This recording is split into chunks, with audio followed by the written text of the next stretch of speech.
I loved getting, teaching parents how to work with their own children, and so now I'm writing these fiction novels.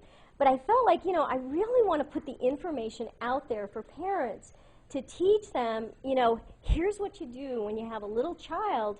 You want to get them ready for school. Here's what they need to know. Because I think if you ask almost any parent, what does a little child need to know when they're going into kindergarten? I don't think they're going to necessarily be able to answer you. I don't think they quite know. And so I just felt like I needed to get this information out. So I was able to get my publisher, I was able to get my publisher to agree to this book. And what happened is I really got into it that I just loved so much was I did all this research into IQ tests. And what I realized was that every IQ test essentially covers the same 7 abilities. Some IQ tests cover more about language, and some cover a little more about math or this or the other, but they all cover the same stuff, and that's because it's what children need to know to get when they start school.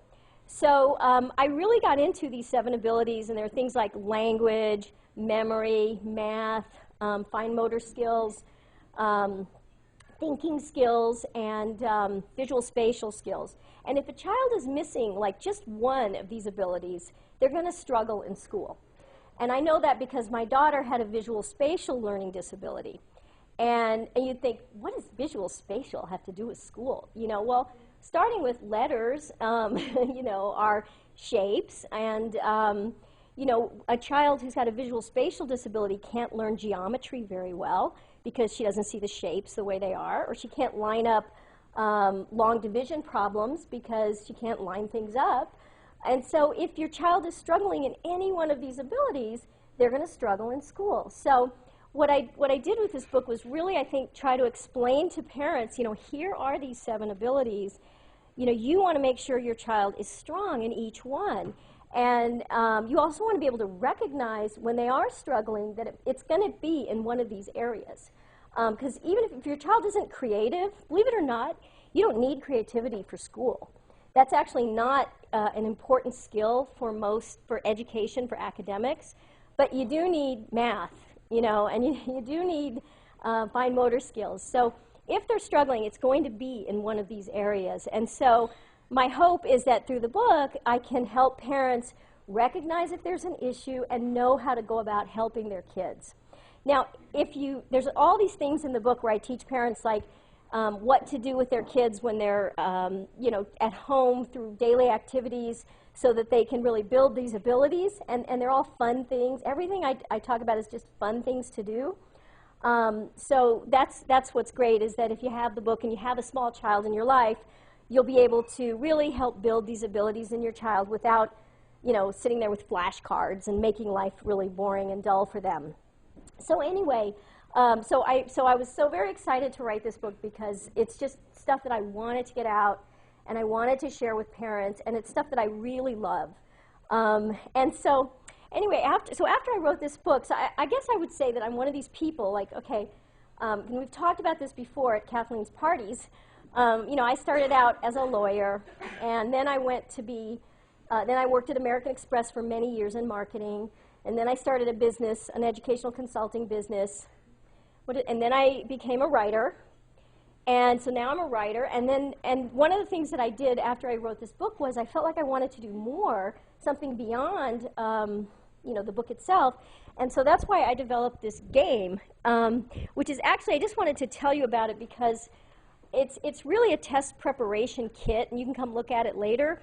But the point being that what I really love to do is I love to put myself in situations where I really don't know what I'm doing, and then try to figure out what to do. Because, when I wrote my first book, I had no idea how to write a book. I mean, I only read books about how to write books after I wrote my first book. And I thought, God, I've sold a book. I should really learn how to do this and make sure I'm doing it right, I didn't know how to write a book when I wrote my first book. So I like to talk about that because I know so many people are going through trying to figure out, like, well, what am I going to do next? What's my career going to be?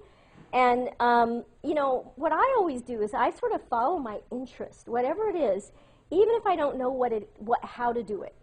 And so, like I said, I had no idea how to write a book. I had read a lot of books. I was a big reader.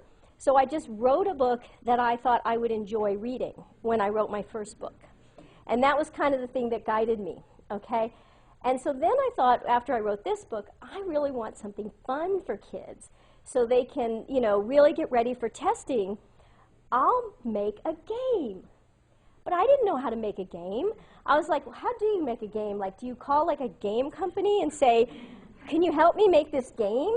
You know, and in fact, oh wait, 1 second. I know I'm not going to look good on, I just want to show you this. So what I did was I had this idea for the game, and you can't, I don't know if you can see this, but it's just like on a piece of paper. I thought, I want this game that it's going to be like really bright and colorful, and there's going to be like all the fun things that children love to do on the game board, you know? So there's like a zoo and an aquarium and a farm and a circus and a beach and all the fun things kids love.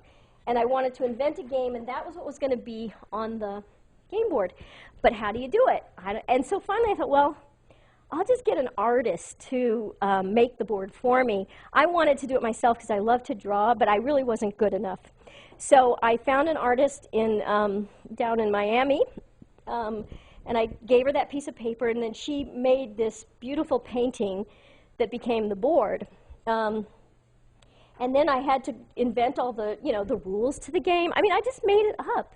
That's the thing that's amazing, is that when you want to do something and you don't know what you're doing, you just make it up, okay? And it actually can turn out to be something real, okay? And so, you know, so the game, I mean, it's got all these rules, and I've probably played it with over 100 children at this point, you know, and each time I would play it with children, I would learn more, and I would change the rules, and I would change things in the game. You know, but it's got these little space babies. The story is, and you know, what happened was I had to figure out, well, a child, it has to make sense to a child that you'd be going along on this game board and some parent would be asking you questions. So I came up with this idea, well, space babies have come to Earth, and they don't know anything about life on Earth. And so you've got a play date with this space baby, and you're going to take him and show him all the wonderful things that you love to do, like go to the zoo and the aquarium and the farm, and he's going to ask you questions. And you've got to answer them and tell him what life on Earth is like. And so every question starts with, you know, Bumby wants to know, or Mookie wants to know, and the child has to answer the question for the space baby. And they take it very seriously, you know, getting the space baby informed about life on Earth. And so anyway, the point is I just created this game, and it's actually a test prep kit, and I'm selling it. I'm going to sell it on my website starting next week. So now I've got this game. And so, you know, I just wanted to bring this up. Tell them how you develop the questions. I think that's the questions. Oh, how the questions. Oh, well, okay, the questions. Okay, my mom says I should tell you about the questions. I will. Okay. No, what the questions are is what I did was I took 4 of the most common IQ tests that children take, and I modeled all the questions after those IQ tests. So if you were to play the game, what it does is the child answers questions that are very similar to what they might get on an IQ test, but different. You know, they're not exactly the same questions. But if you play the game and your child is then tested, they will be familiar with any kind of question that they might be asked because they will have done something similar to it before, but not the same, but very similar. So any testing your child might have to take for, you know, gifted programs or private school or whatever, they'll be ready, okay? And so they're all modeled after these IQ test types of questions. And I tell you, my eyes, there are like over 1,500 questions here.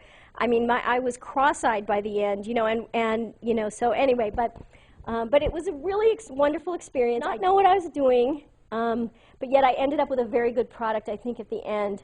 And so I wanted to bring this up because I wanted to encourage you, all of you, who are trying to figure out what to do next or what you might want to do, not to be afraid that if you don't know what you're doing, that doesn't mean you can't do it. You can do it, and you just do it.